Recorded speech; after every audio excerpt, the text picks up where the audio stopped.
Welcome back everybody to Will It Survive, and today we're dealing with another 3 vehicles on the Car Jump Arena, and the first of which is the ETK 1300 series SUV. So basically the SUV variant of the saloon coupe modern versions of the ETK brand.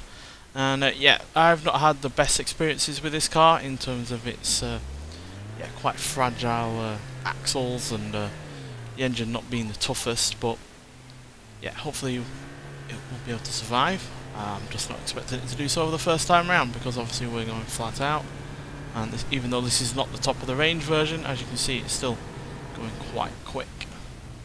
But the top of the range version will be doing well more than 170, only doing about 150-ish here, but yeah, there goes the engine. The engine doesn't break really easily. The axles held up a little bit better, but yeah, that engine is seemingly quite fragile. I think it's actually been dislodged. Yeah, it has. The rest of the car held up fairly well. I imagine with slower speed, maybe we will be able to get this car to survive. So let's try and brake at the before we hit the end of the ramp. Slow this beast down. Also, obviously, with being an off-road vehicle, it's got a bit more suspension travel than a more road-orientated version would. So hopefully, even at these lower speeds, it will be able to survive it. Yep, that suspension there cushioning the blows there, but now we've just got to survive the rest of this, as in the walls. Oh dear, we're going quite quick.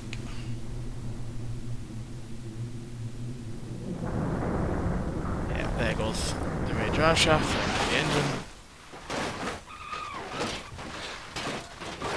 Survived the landing, but yeah, not the rest of it. So let's try and get it to perhaps roll as we come off the jump arena, because there's a lot of bodywork to this car and the roof is quite tall.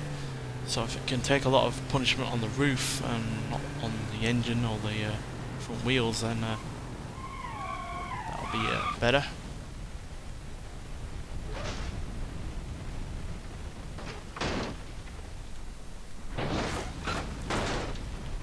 Rolling looks more violent, but it can typically help a car survive. Now we've lost a rear wheel. It's not all that important, to be honest. I think we've done it.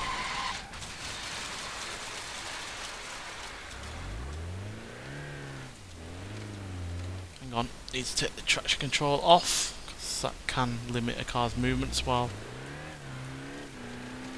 like this. It's still got power, but this wheel is, for whatever reason, stopping us. It's supposed to be all-wheel drive, apparently. I'm not seeing it. Oh, both wheels have gone at the back. Ah. I'm going to give it a chance and drag it out of the sand, see if that makes a difference. Obviously sand is quite difficult to get out of, especially if you're not quite in the same condition as you was start with, or not in a good condition at all. So let's just give this a chance. I don't like to completely rule out a vehicle's chances straight away. So I think it's only fair to give it a shot.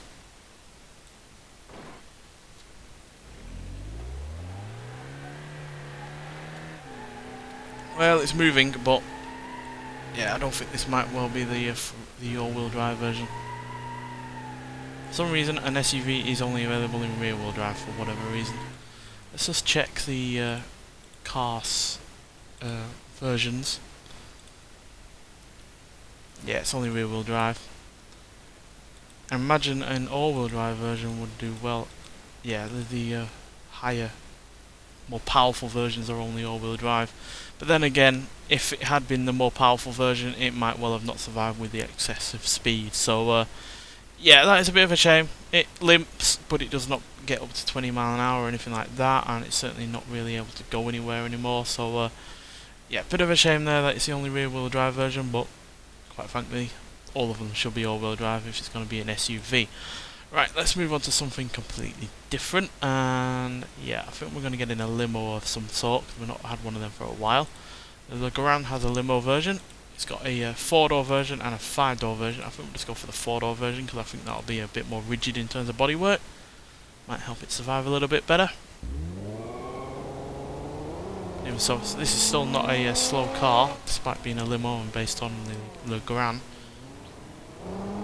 Now, good points about the Garand, it's got quite tough suspension at the rear, but obviously it is front wheel drive, so that can take a lot of punishment at the front at times.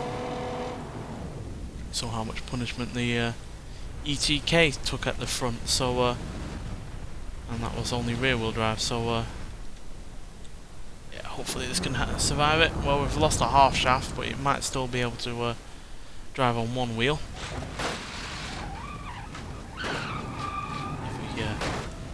Keep that wheel going and won't lose the engine.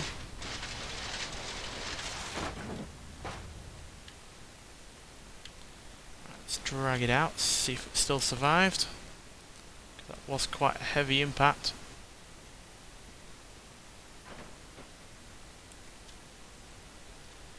Oop, pole getting in the way there.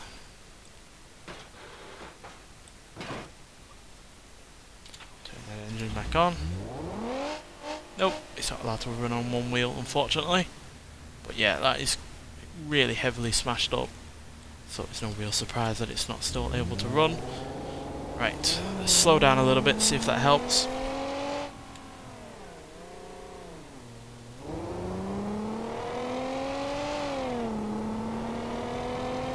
Yeah, despite being a limo, as you can see, it still shifts quite quickly.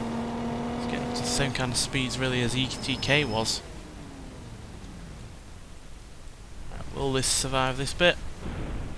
Oh, yeah, we've lost a hubcap or two, but we've come out of that relatively intact. Right, can it survive the rest of this?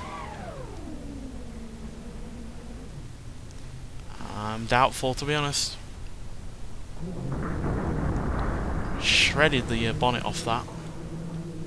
Just by hitting that wall. Slow us down, sand. I'll turn the engine off because we are in the water. Last thing we want is the hydro locking of the engine, which is never a good thing. So let's drag it out, let it dry itself out.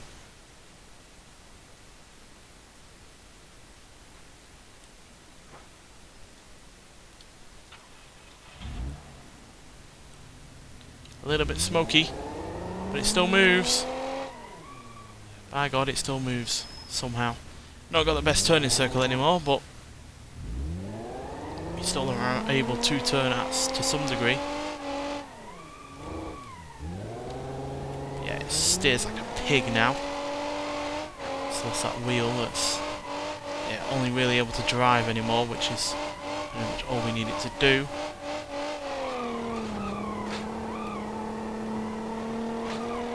Curbs be damned. But yeah, it survived. I am surprised about that, because front wheel drive cars are quite susceptible to being easy to damage, because obviously everything is at the front, most of the braking, all of the steering, the drive line, and obviously the engine is up there as well. So yeah, it can be quite hard to make a front wheel drive car survive a lot of damage, but this has managed it, thankfully. So let's get on to our final vehicle. We're going to go on to something even older than this. We've gone new to old in descending order. So let's get in a Miramar. I know we've had the coupe version of this. I think it was the GZ710. This is a sedan version, not as powerful as you can see, but it is a Miramar at the end of the day, and these are quite a tough vehicle considering how old they are and how small and lightweight they are as well. So yeah, quite loud as well.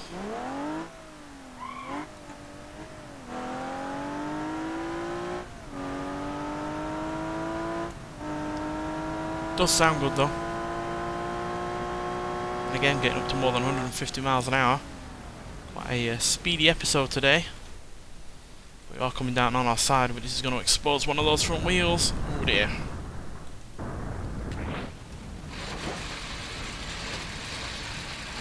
going to roll. Turn the engine off because we are heading for the water upside down. Not only good is that bad for oil, but also bad for hydrolocking the engine. But we're going to also impact the little edge on the pavement here. Oh dear. Luckily we did come to our side and weren't impacting it on the front there. Right, let's see if this small little car can still drive.